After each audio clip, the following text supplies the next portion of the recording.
Hello and welcome back to STARBREAKER Labs, where we break the game so you don't have to. Now in this weekly long form videos, I do a deep dive into everything that happened throughout the week.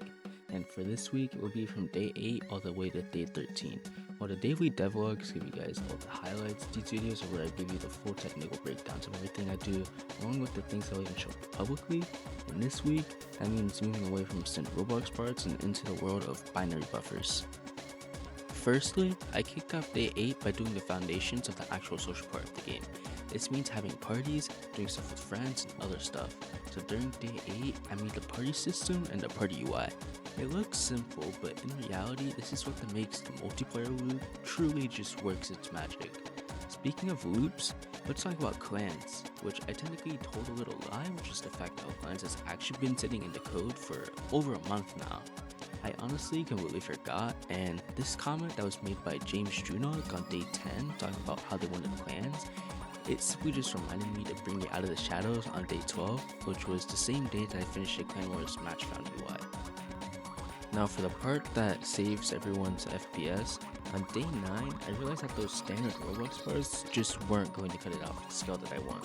Therefore, I redid the entire generation using binary buffers. The easiest way to explain this change is for you to imagine that you're building a massive Lego house that has 10,000 bricks. Now in the standard Roblox way, this is like me handing you each brick one by one, and you have to stop, think about all the bricks' colors, sizes, and shapes, and that's before you can even place it. And whenever you have to do that 10,000 times in a single sitting, you would get tired, and that's when you start lagging behind. Now, in a binary buffer, imagine me giving you a single high-speed digital blueprint, where instead of doing it all individually, you're being sent a single and tiny data file that says, here's the math for the entire castle. And in this approach, your computer can read that math 100 times faster than it can spawn parts. This moves most of the heavy lifting towards the client, which makes everything server-sided run over 10 times faster. Along with that, I programmatically added a height map so that the storm zone no longer goes under the map, and custom hitboxes so that in the future, whenever I add an anti-cheat, I can have proper validation. Now on the gameplay side, I revealed during day 8 that ranked would be new to the game. A ranked is both the duels and the battle royale mode, so you can either play duels mode, which is equivalent to something like Zone Wars and Fortnite, or the battle royale mode, which is the classic game mode. Both modes supporting solos, duos, trios, and maybe squads if you guys comment about it enough wanting it. You may see a thing on the leaderboard that says your ELO and ranked on there, but I haven't told you guys that casual would also have the same ELO system that ranked would have. This is because I have realized in the past that whenever I add a casual mode to something like this, matches would end up being unbalanced and usually always one-sided, so by adding ELO to both casual and ranked, matches in the casual playlist will end up being fairer than just to queue and get a random opponent of any range type of thing. We also had a bit of a crisis inside of the Discord where I decided to poll you guys about the idea of capes, but I didn't end up giving you guys any context about how there'd be two different types of capes or the ways to get it, etc. And the vote ended up being basically split right down the middle.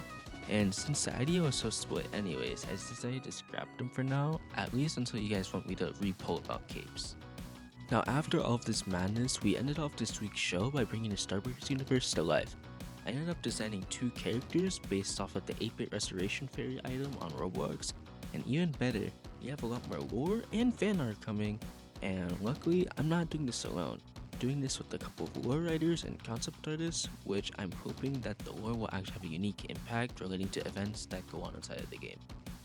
Now before I end off this section, I want to inform you guys that if you ever want to make fan art of the game or even help write lore, you can simply just submit them to me on Discord. I'm always looking for more creative minds to join the STARBREAKER's universe.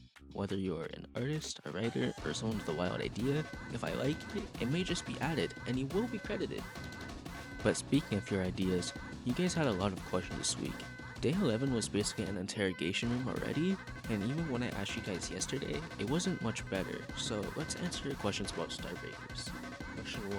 Most likely not. There will be a few instances when we may give out free stuff just for fun, but in general, I will try to be pretty strict about it and will most likely only use it for specific scenarios, and that's pretty much it. Question 2. Yes, this will be leaked fully during week 3, so look out for the devlog series or wait for the next STARBREAKER Labs video. Question 3. Yes, There's already been pickaxe skins that were leaked in week 1 or in day 2 of the devlogs, but there will be skins of weapons too, as I want Starbreakers to be super customizable so that every player experience can be as unique as possible. Question 4. Tester applications will open once the server hits 100 members. In the meantime, we have polls and stuff happening where by responding to a poll, you may even get a chance to get $10 in any gift card that you want, including Roblox, so don't miss out for that and join the Discord. Question 5. I can't leak yet, but these should be leaked sometime during week 3, so look out for that. Question 6. As I said during day 1 and day 2, I bought these assets on a marketplace called Bit, but if you truly want an answer, I would assume that these were made in Blender since that's the industry standard for everything 3D model related today. Question 7. Yes, I'm sorry, I was too good at the video game. Question 8. And yeah, obviously the name's called STARBREAKER for a reason. Question 9. I'm not really sure at the moment, but if you guys want usable vehicles inside of STARBREAKERs, comment them down below and I might add them. Question 10. At the current moment, the map doesn't fit it, but eventually it will most likely have decoration vehicles, but the map is currently desert themed and it doesn't have roads or stuff, so currently at the moment, no. Question 11. Maybe. I was planning on doing this, but I would need more time as I'm doing editing and a bunch of other stuff, so if I manage to find the time, expect dev live streams, but at the current moment, I'm not really doing them, and they wouldn't be daily either if I would do them. This now wraps up the video for the second or first STARBREAKER Labs video. Thank you all for your amazing questions. Comment down below if you guys have any further questions, and if you want to see me keep going, like and subscribe, and make sure to join the Discord if you want faster updates than even the STARBREAKER's dev log.